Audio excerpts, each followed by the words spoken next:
temanya lagi menghadapi saat krisis terjadi ya Pak Ongki, terutama, Betul. sekarang memang situasinya Mhm. kita sedang, darurat ya, dalam Iya, arti kata darurat PPKM nih. betul. Dipersempit lagi, roda-roda usaha Iya, yang iya. harus dibuka gitu ya, Pak Ongki ya.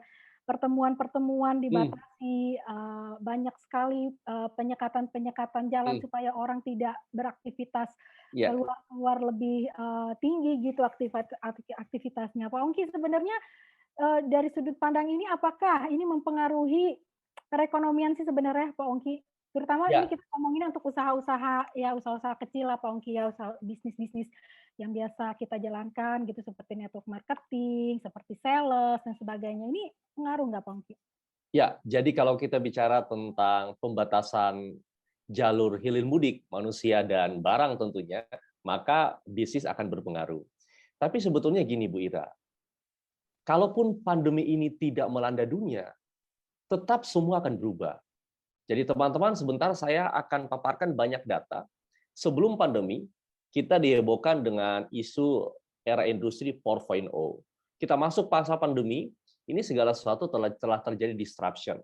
Sesudah pandemi, ini akan terjadi perubahan yang luar biasa. Catatannya adalah pandemi itu terjadi atau pandemi itu tidak terjadi, maka akan terjadi begitu banyak revolusi dalam bisnis. Oleh karena itu, teman-teman, anda dan saya harus menyimak topik ini dengan saksama. Kenapa? Karena ini adalah ramalan tanda kutip di masa depan apa yang akan terjadi sesudah pandemi ini berlalu. Ya, Anda harus siap-siap, Anda harus ancang-ancang. Nah, saya melakukan survei ini tahun 2019, Bu Ira, karena saya diminta oleh salah satu perusahaan untuk bicara tentang disruption. Lalu saya melakukan research dan sebagainya. Itu disruption itu erat dengan kehidupan kita. Bahkan di tahun 2045 perubahan drastis terjadi. 23 juta jenis pekerjaan akan hilang. 23 juta jenis pekerjaan akan hilang. Sekarang Anda dan saya dihebohkan karena ada 7 sampai 9 juta orang menganggur. Saat ini kan. Namun di tahun 2045 itu ada 23 juta pekerjaan, jenis pekerjaan yang akan hilang, tergantikan. Nah, beberapa waktu lalu kan teman-teman Anda mulai mendengar segelintir keresahan. Ini kita masuk e-tol, nggak ada orang yang jaga, ya, dan seterusnya. Itu baru segelintir kecil. Entah pandemi ini terjadi, atau pandemi itu tidak akan terjadi, tapi kan sudah terjadi. Akan terjadi disrupsi besar-besaran. Pertanyaannya adalah, apakah Anda siap? Itu poin besarnya. Nah, malam ini kita akan bahas. Oke. Statement pembuka, Bu Ira, saya ingat persis kata-kata dari Charles Darwin. Charles Darwin dikenal dengan teori evolusi. Dia mengatakan bahwa spesies yang akan bisa bertahan dalam satu perubahan bukanlah spesies yang paling kuat, paling cepat, atau paling hebat, namun spesies yang paling bisa beradaptasi. Oleh karena itu pada malam hari ini teman-teman, kita masuk kepada serangan kedua gelombang COVID di Indonesia, maka Anda suka tidak suka harus siap untuk melakukan satu perubahan. Harus siap untuk melakukan satu transformasi dalam bisnis keuangan atau dalam cara mencari uang Anda. Dan pada malam hari ini saya Ongki Yanto, kurang lebih 30 atau 25 menit ke depan, akan bicara satu topik yang menarik, Bu Ira. Kita bicara tentang pandemi disruption. Dan Iya. semoga mencerahkan teman-teman, menjadi bahan pengetahuan, pertimbangan Anda, dan juga bahan untuk melangkah ke depannya, Bu Ira. Kita bicara tentang sebelum pandemi. Apa yang terjadi? Saya sudah singgung sedikit tadi teman-teman, Anda dan saya sering mendengar atau sering membaca kalimat-kalimat yang selalu didengungkan era industri 4.0. Jadi era industri itu dimulai di tahun 1784, kita bicara tentang industri 1.0, kemudian ada 1870, 2.0, kemudian 1969, 3.0. Lalu kita bicara Internet of Things atau era industri 4.0 sebelum pandemi. Belum selesai era industri ini, dan era industri ini tentu memakan korban. Nah, teman-teman, ada 23 pekerjaan akan hilang, kemudian 70 juta pekerja akan hilang tahun 2022. Ini sebelum pandemi diramalkan seperti itu, ya. Lalu teman-teman, Anda dan saya tentu mengenal logo-logo ini. Anda bisa lihat Bluebird Group versus Gojek, Grab, dan Uber, di mana perusahaan-perusahaan yang tadi bukan siapa-siapa di tahun-tahun belakangan ini namanya terdengar keras, lalu valuasi asetnya jauh melebihi Garuda yang punya aset fisik pesawat, dan seterusnya dan seterusnya. Dan ini bukan hal yang baru sebelum pandemi ini melanda dunia. Ini sudah mulai terjadi tanda-tanda perubahan yang signifikan. Lalu teman-teman, ketika bagaimana dengan online learning ya? Anda pasti ngerti online pindah ke orang, Anda mulai kenal dengan ruang guru, tanpa les-lesan lagi orang bisa belajar dengan lebih murah, disruption namanya. Lalu teman-teman, Anda mulai lihat mall-mall mulai sepi, orang mulai mengganti kebiasaan belanja ke Tokopedia, Bukalapak, Shopee, dan seterusnya. Ini sebelum pandemi. Jadi Anda bayangkan sebelum pandemi juga, atau sebelum pandemi saja kita sudah repot. Kita sudah mengalami sedikit kesulitan. Kita sudah harus beradaptasi sebelum pandemi loh.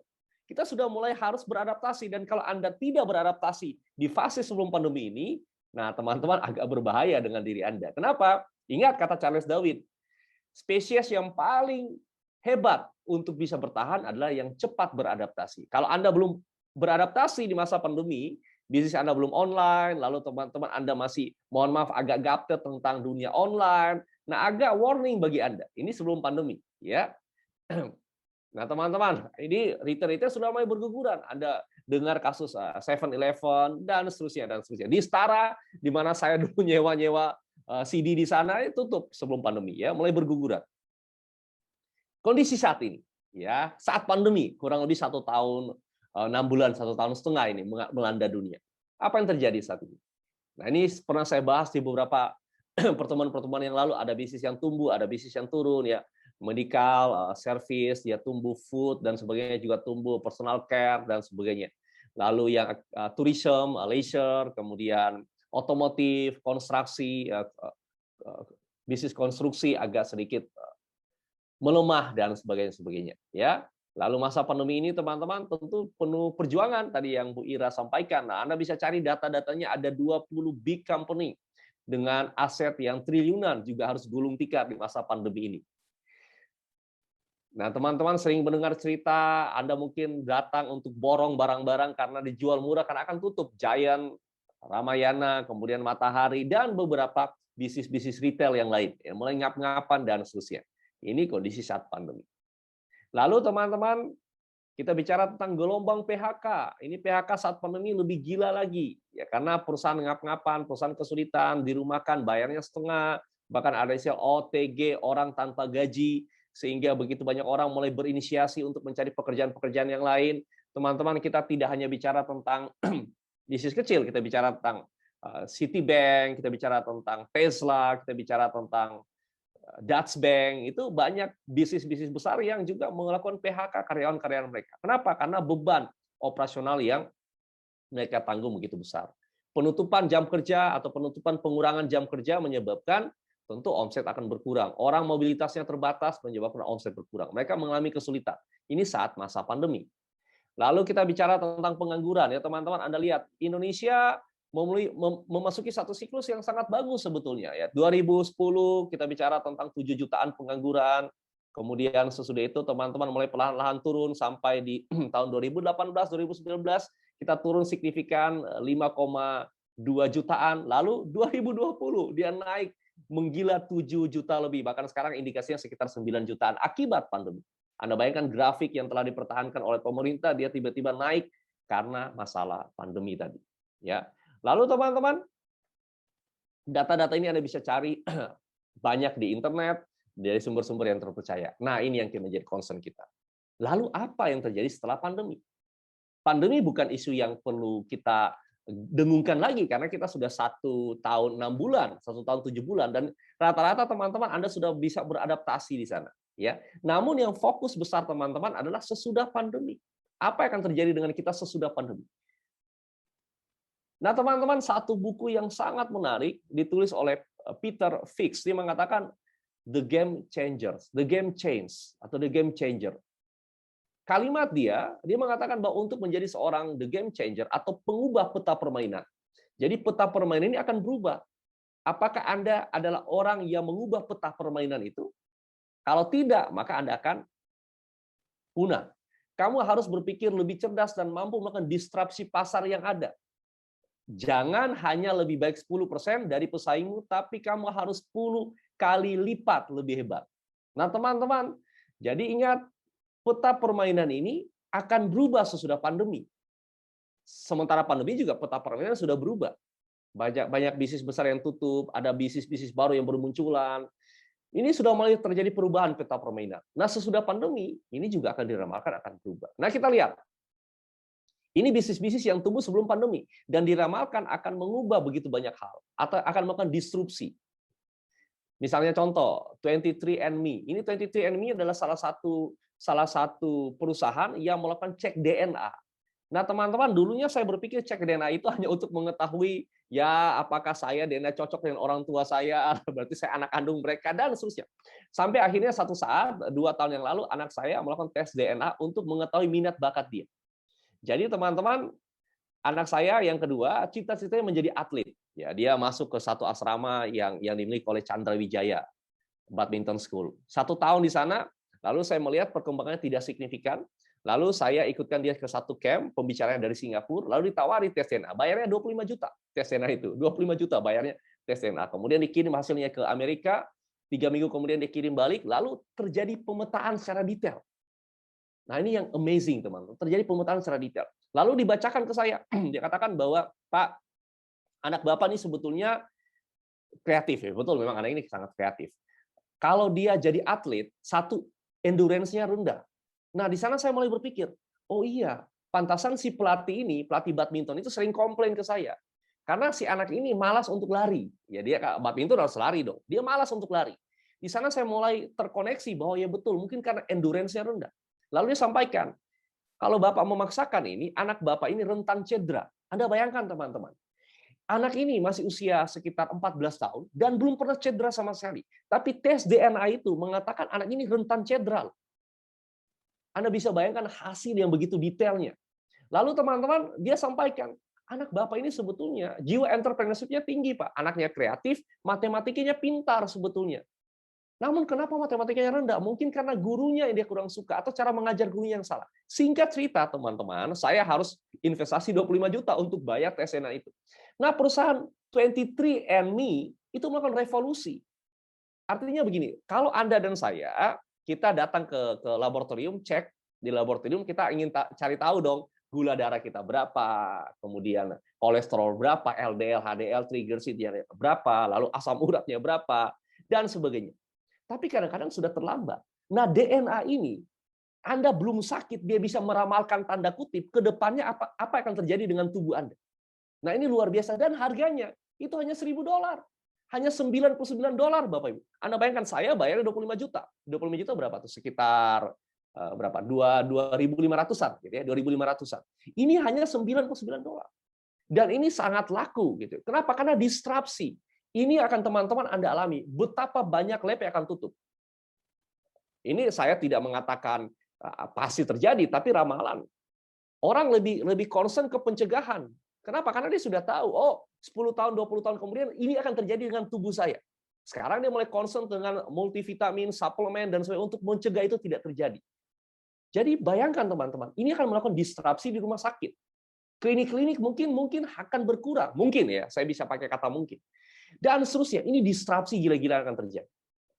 Lalu teman-teman, apa poin yang berikutnya yang akan terjadi? Nah, kita lihat slide berikutnya ya. Organova ini adalah salah satu perusahaan startup yang memproduksi printer 3 dimensi untuk melakukan pemrosesan, pembuatan organ tubuh.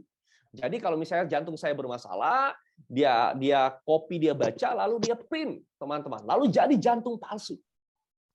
Nah, ini dalam proses penyempurnaan. Saya tidak mengatakan bahwa ini sudah 100% ready. Ini adalah proses penyempurnaan. Namun mereka mengatakan ini akan melakukan disrupsi besar-besaran. Ya, lalu teman-teman apalagi?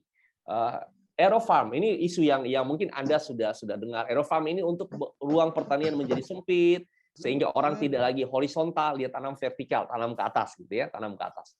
Dan ini sudah ini adalah salah satu hal yang akan melakukan disrupsi di bidang pertanian. Ini akan melakukan disrupsi di bidang pangan ya. Nah, sebentar kita cek dulu beberapa teman-teman yang mic-nya masih di unmute. Nah, saya cek untuk kita bantu mute kembali.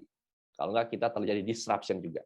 Lalu teman-teman, beberapa contoh yang berikutnya, ini adalah satu perusahaan namanya Impossible. Dia memproduksi atau membuat burger 100% dari tumbuh-tumbuhan. Namun dagingnya itu sama persis dengan rasa daging sapi dan orang nggak bisa bedain. Nah ini salah satu perusahaan yang akan melakukan disrupsi besar-besaran. Nah ini salah satu perusahaan teman-teman yang memanfaatkan limbah atau polutan dari knalpot mobil untuk menjadi tinta. Jadi ada alat yang dipasang di belakang knalpot dari mobil, lalu yang terjadi adalah dia akan menyaring asap itu, dia memproduksi lalu jadi tinta. Jadi ini betul-betul akan melakukan penghematan. Anda bayangkan perusahaan-perusahaan yang memproduksi tinta mungkin akan tutup, diganti dengan perusahaan-perusahaan ini.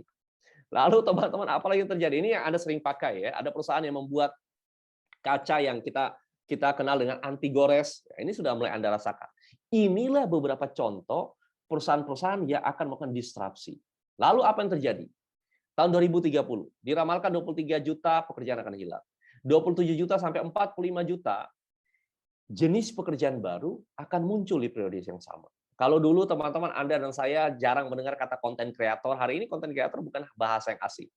Lalu teman-teman, kabar gembiranya adalah bisnis, healthcare, construction, dan manufacturing, serta retail mungkin akan menyerap banyak tenaga kerja. Kenapa? Ya, karena orang mulai sadar kesehatan, pembangunan mulai digalakkan, dan seterusnya, dan seterusnya. Ya. Pertanyaan yang berikut adalah, apa yang harus Anda lakukan? Nah, teman-teman, sementara kita bahas tentang apa yang harus Anda lakukan, kita summary-kan dulu sebentar. Tadi saya sudah bahas sebelum pandemi, era industri 4.0, masa pandemi terjadi banyak perubahan. Sesudah pandemi pun, hidup tidak akan kembali mudah. Jadi, pertanyaan besarnya adalah, apa yang harus Anda lakukan? Persaingan akan terjadi gila-gilaan. Industri putanya akan berubah. 4 hal yang harus Anda jawab. Yang pertama, teman-teman, siapa yang harus berubah? Ya tentu Anda, tentu saya. Kita harus berubah, karena semua itu berubah. Konon katanya yang tidak berubah hanya Tuhan dan perubahan. Selebihnya semua berubah. Kalau Anda tidak berubah, ya Anda akan punah. Yang kedua, Anda harus menemukan alasan yang kuat kenapa Anda harus berubah. Saya tidak akan mungkin setiap hari menghimbau Anda. Saya tidak akan mungkin setiap hari mengatakan Anda harus berubah. Tapi Anda sendiri harus menemukan apa alasan terbesar Anda sehingga Anda harus berubah.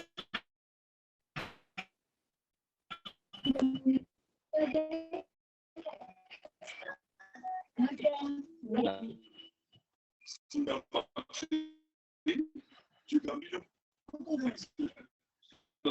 Ayo, Pak Tri Haryono, tolong dibantu mic-nya. Ayo. Suaranya dari mana ya?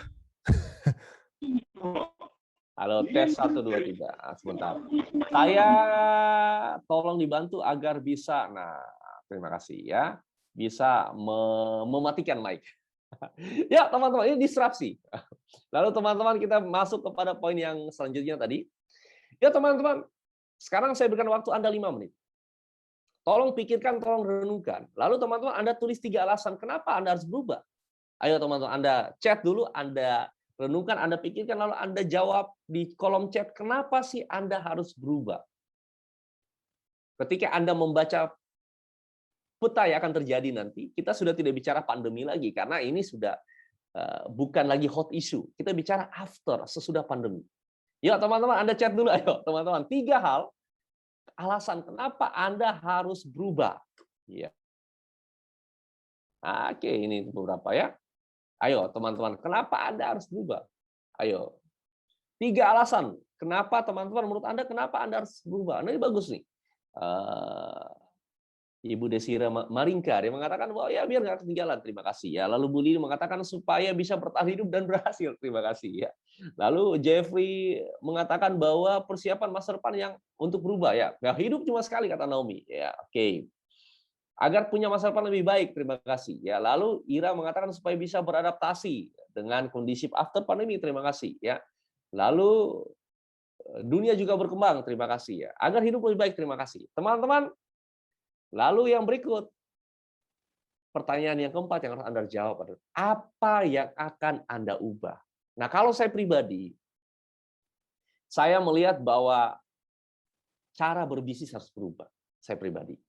Cara berbisnis saya harus berubah. Jadi beberapa hal dalam bisnis saya ubah. Salah satunya adalah dengan kembali ke filosofi lama. Jadi lebih baik 1% dari usaha 100 orang atau lebih baik 100% dari usaha. Saya ulangi, lebih baik 1% dari usaha 100 orang dibandingkan 1% dari usaha sendiri. Artinya kolaborasi. Jadi saya mulai berkolaborasi dengan orang yang lain untuk membangun satu bisnis. Nah, saya nggak tahu dengan teman-teman. Pertanyaan yang kedua yang harus Anda jawab adalah, apa yang akan Anda ubah? Oh, misalnya saya pandemi ini, ya saya cara berinvestasi, saya tidak lagi masuk agresif ke saham. Karena fluktuasinya begitu tinggi, reboundnya mungkin agak lama. Gitu ya. Jadi ini opini, bisa jadi saya salah loh, ini opini sekali lagi ya. Jadi saya mulai melirik beberapa hal yang lain. Lalu teman-teman, apa yang harus Anda ubah? Anda harus tanya, apa yang harus Anda ubah? Oh, kalau saya pribadi, yang harus saya ubah tadi cara berbisnis, ya kita mulai kolaborasi, kemudian investasi, lalu brand, itu mungkin salah satu penting. Kita nggak bicara tentang personal lagi, kita bicara tentang brand perusahaan, itu yang mulai saya bangun. Itu apanya? What-nya. Ya teman-teman, Anda tolong jawab dulu, ayo. Ingat, Anda partisipasi jauh lebih ingat dibandingkan kalau teman-teman Anda diam aja. Ini beberapa jawaban menarik ya. Cara berpikir dan kemauan, kata Naomi. Ya, oke. Sandra mengatakan pola pikir dan ubah strategi yang lama mengikuti perkembangan zaman. Pola pikir dan sikap hidup. Terima kasih. Ya, lalu supaya, nah ini teman-teman, Anda belum jawab nih. Anda belum jawab. Apa yang harus Anda ubah? Ayo teman-teman, apa yang harus Anda ubah? Anda harus jawab apa yang harus Anda ubah. Nah, mumpung pandemi ini belum berakhir, jadi agresivitas ini masih tertahan, teman-teman. Namun kalau pandemi ini berakhir, ini banyak agresivitas dalam bisnis akan luar biasa. Yuk, lalu yang terakhir, teman-teman Anda jawab, bagaimana cara Anda mengubahnya? Agar Anda menjadi seorang yang mengubah peta permainan. Jawab 4 pertanyaan ini. Siapa yang harus berubah? Jadi Anda tentunya, kenapa Anda harus berubah? Apa yang akan Anda ubah? Dan bagaimana Anda mengubahnya? Ayo teman-teman, saya berikan waktu 1 menit Anda jawab dulu. Bagaimana cara Anda mengubahnya? Ada yang mengatakan belajar. Betul sekali. Bagaimana cara Anda mengubahnya? 4 prinsip ini, teman-teman, ini akan membantu Anda menjadi individu yang seperti kata Charles Darwin tadi, individu atau spesies yang paling cepat beradaptasi, dia yang akan menang. Ayo teman-teman, Anda belum jawab, tolong Anda jawab. Kalau Anda jawab, tentu Anda mikir. Kalau teman-teman mikir, tentu Anda filenya ada. Gitu. Kalau Anda cuma nengok doang, mikirin doang, ya filenya juga nggak ada. Ini teman-teman, jawab-jawab Anda menarik-menarik. Ella menjawab dengan cara belajar mendalami sesuatu yang baru. Ya, oke. Kemudian apalagi nih? Belajar banyak membaca, terima kasih. Ya. Bisnis yang dibutuhkan, yang lagi booming, terima kasih. Ya. Ini yang teman-teman Anda harus mulai renungkan, mulai pikirkan 4 pertanyaan ini kalau kita bicara tentang kondisi atau menyiapkan kondisi diri, tidak hanya bicara tentang masa pandemi, tapi after pandemi ini berlalu. Ingat, pandemi ini selesai, bukan berarti hidup kita lebih mudah. Kenapa? Karena akan terjadi perubahan-perubahan yang sangat signifikan dalam berbisnis, mencari uang, mencari pekerjaan, dan seterusnya. Kalau Anda tidak siap melakukan itu, maka sekali lagi Anda akan tersingkir dari peta permainan tadi.